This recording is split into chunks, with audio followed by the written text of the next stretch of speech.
Welcome to Tirupati Sri Pragna study circle. సక్సెస్ఫుల్గా group 2 course అయితే ప్రారంభించి మనము సక్సెస్ఫుల్గా ఫస్ట్ వీక్ కూడా కంప్లీట్ చేసుకున్నాము. ఇందులో ఆల్ సబ్జెక్ట్స్కి సంబంధించిన సిలబస్ను కవర్ చేస్తూ పీడిఎఫ్ నోట్స్లు అలాగే దానికి సంబంధించిన డైలీ వీక్లీ టెస్టులు అయితే ఇందులో పెడుతున్నాము. History, Indian society, geography, current affairs, reasoning అయితే ఇందులో మీకు లైన్ టు లైన్ చదివించడం అయితే జరుగుతుంది. ఇది 9 months వ్యాలిడిటీ. ఇది ఇప్పుడు 999 కాస్ట్ మాత్రమే. మనం కంటెంట్ ఒకసారి చూద్దాం. ఈరోజు షెడ్యూల్ ఇక్కడ చూడండి. ఫస్ట్ వీక్ షెడ్యూల్ చూడండి. ఇన్ని టెస్ట్లు అప్లోడ్ చేసుకున్నాము. వీకెండ్ గ్రాండ్ టెస్ట్ కూడా జరుపుకున్నాము. ఇది అన్లిమిటెడ్ అటెంప్ట్స్ ఉంది. ఎన్నిసార్లు అయినా కూడా రాయొచ్చు మీరు. ఈ రోజు నుండి మనకు సెకండ్ వీక్ అనేది స్టార్ట్ అవుతుంది.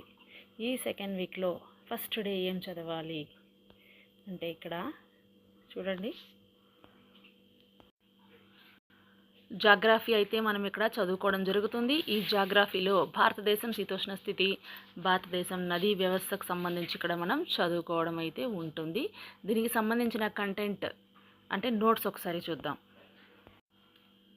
ఎప్పుడు కూడా ఒక విషయాన్ని లైన్ టు లైన్ చదివిస్తూ అలాగే చదవడం మాత్రమే కాకుండా ఇలా బొమ్మల ద్వారా ఈ విధంగా చదువుతూ వస్తే మీ మైండ్లో మైండ్ మ్యాపింగ్ అనే విధానం అనేది ప్రారంభమవుతుంది.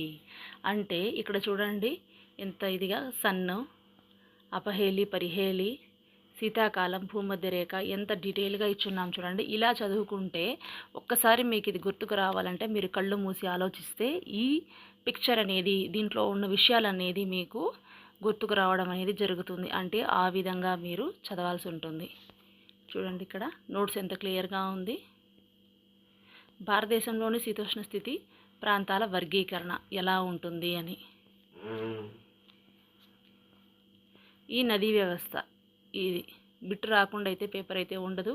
ఈ నదీ వ్యవస్థలో చూడండి సేమ్ చెప్పినట్లుగానే ఇక్కడ ఎప్పుడు కూడా ఇలా పిక్చర్ వైజ్ చదువుకుంటే చాలా చాలా ఈజీగా ఉంటుంది. ఏ నది ఎక్కడి నుంచి ప్రారంభమవుతుంది, దాని యొక్క పొడవెండ, ఎక్కడ పుట్టి ఎక్కడ సముద్రంలో వెళ్ళి కలుస్తోంది, అంత డీటెయిల్గా అయితే ఇక్కడ ఇవ్వడం అయితే జరిగింది. ఇలా చదువుకోవడం వల్ల చాలా ఈజీగా అనేది గుర్తుండిపోతుంది. చూడండి ఇక్కడ